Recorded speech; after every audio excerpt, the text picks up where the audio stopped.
है तुमने जो दिल को नजर नहीं चुराना सनम।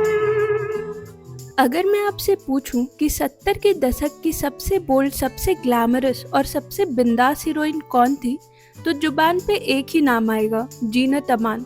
वो दम मारो दम वाली लड़की मिट जाए हम, बोलो सुबह शाम, हरे कृष्ण हरे राम। जो सत्यम शिवम सुंदरम की रूपा और डॉन की जंगली बिल्ली बनी। लेकिन स्क्रीन पे दिखने वाली उस चमकती हुई हीरोइन के पीछे एक ऐसी औरत की कहानी छुपी है जो असल जिंदगी में सिर्फ अंधेरे से लड़ी। आज हम जानेंगे कैसे एक पिता की मौत ने उन्हें तोड़ा, कैसे एक प्रेमी के थप्पड़ ने उनकी आंखें हमेशा के लिए खराब कर दी, और कैसे अपने ही पति के जनाजे में उन्हें जाने नहीं दिया गया। मेरी बच्ची सब ठीक हो पहले कहा था ये शादी मत करो, अनर्थ हो जाएगा। जीनत ने पहले मॉडलिंग शुरू की और फिर मिस एशिया पैसिफिक का खिताब जीता, लेकिन बॉलीवुड ज्वाइन करने का उनका कोई इरादा नहीं था। लेकिन फिर एंट्री हुई देव आनंद साहब की। अपनी जगह से कैसे पर्वत हिल जाए, चाहे मेरी जान जाए, चाहे मेरा दिल जाए। उनकी फिल्म हरे राम हरे कृष्णा के लिए उन्हें एक ऐसी लड़की चाहिए थी जो हिप्पी लगे, बिंदास हो, और सारी हीरोइनों ने उनकी बहन बनने के लिए मना कर दिया। फिर जीनत को चुना गया। जब जीनत स्क्रीन पे आंखों पे बड़ा चश्मा लगाकर हाथ में गिटार लिए और होठों पर चीलम रख के आई और वो दम मारो दम गूंजा, तो सिनेमा हॉल में सन्नाटा नहीं तूफान आ गया। लोगों ने कहा ये हीरोइन है या विलन, लेकिन यूथ ने उन्हें आइकन मान लिया। जीनत ने रातों रात बॉलीवुड का नक्शा बदल दिया। उन्होंने साबित किया कि एक लड़की मॉडर्न होकर भी फिल्मों की हीरोइन बन सकती है। और इसके बाद यादों की बारात, डॉन, धर्मवीर, वो जिस फिल्म में होती वो सुपर हिट हो जाती। वो 70 के दशक की सबसे महंगी एक्ट्रेस बन गई। लेकिन कामयाबी के बाद कंट्रोवर्सी मुफ्त में मिलती है। पुराने यादें पुरानी, या है मोहब्बत या है जवानी। 1978 में राज कपूर अपनी ड्रीम फिल्म सत्यम शिवम सुंदरम बना रहे थे। उन्हें एक ऐसी एक्ट्रेस चाहिए थी जो रूहानी भी लगे और जिसका शरीर भी एक कलाकृति लगे। की हर प्रतिमा से बढ़कर है तू सुंदर सजनी, चंचल शीतल निर्मल कोमल। कोई भी बड़ी हीरोइन उस वक्त इतना रिवीलिंग रोल करने को तैयार नहीं थी, लेकिन जीनत वो आग से खेलने की शौकीन थी।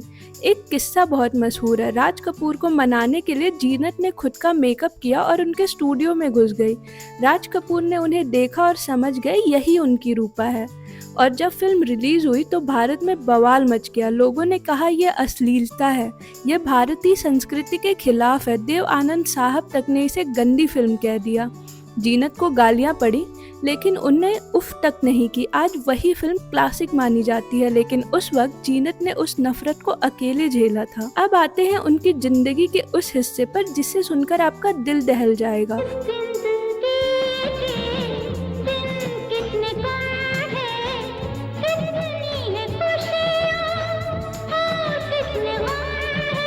पर्दे पे लाखों लोगों का दिल तोड़ने वाली जीनत असल जिंदगी में प्यार की भीख मांगती रह गई। उन्हें प्यार हुआ संजय खान से।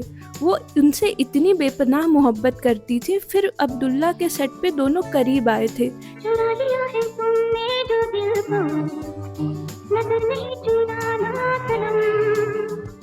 बदलती मेरी तुम जिंदगानी, कहीं बदलना जाना सनम। जीनत उनके लिए पागल थी। वो उनकी हर बात मानती थी। लेकिन 30 दिसंबर 1978 की वो रात मुंबई के ताज होटल में उनकी जिंदगी हमेशा के लिए बदल गई। जीनत वहाँ एक पार्टी में संजय खान से बात करने गई थी। खबरों और चश्मदीदों के मुताबिक एक बंद कमरे में संजय खान ने जीनत को बुरी तरह पीटा।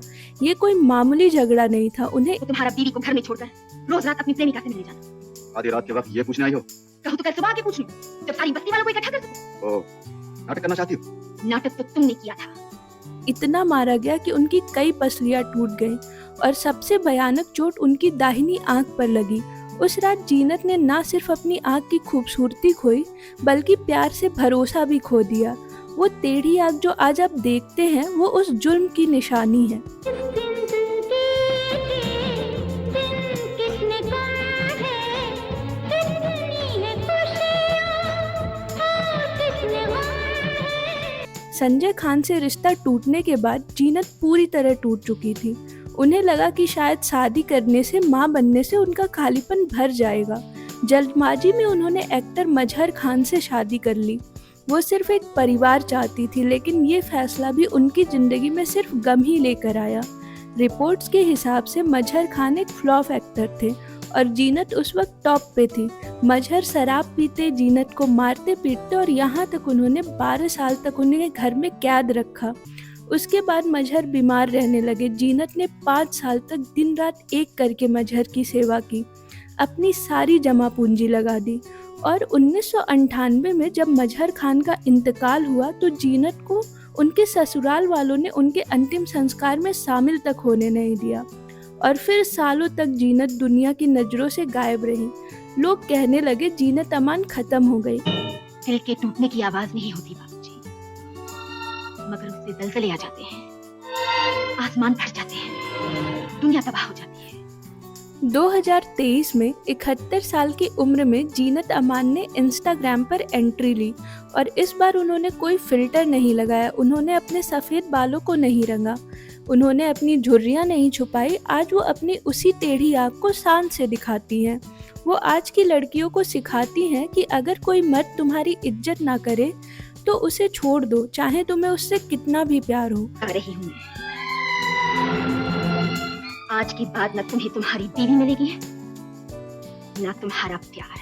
जीनत अमान की कहानी हमें सिखाती है कि चाहे दुनिया आपको कितना भी तोड़े, कितना भी अत्याचार करे, चाहे आपको घर से निकाल दे, अगर आपके अंदर हिम्मत है तो आप 70 की उम्र में भी क्वीन बनकर लौट सकती हैं। वो कल भी एक लेजेंड थी और आज भी एक लेजेंड है। आपको जीनत अमान का कौन सा रूप सबसे ज़्यादा पसंद आया? वो ग्लैमरस डीवा या आज की ये समझदार और बेबाक औरत? कमेंट में ज़रूर बताइए।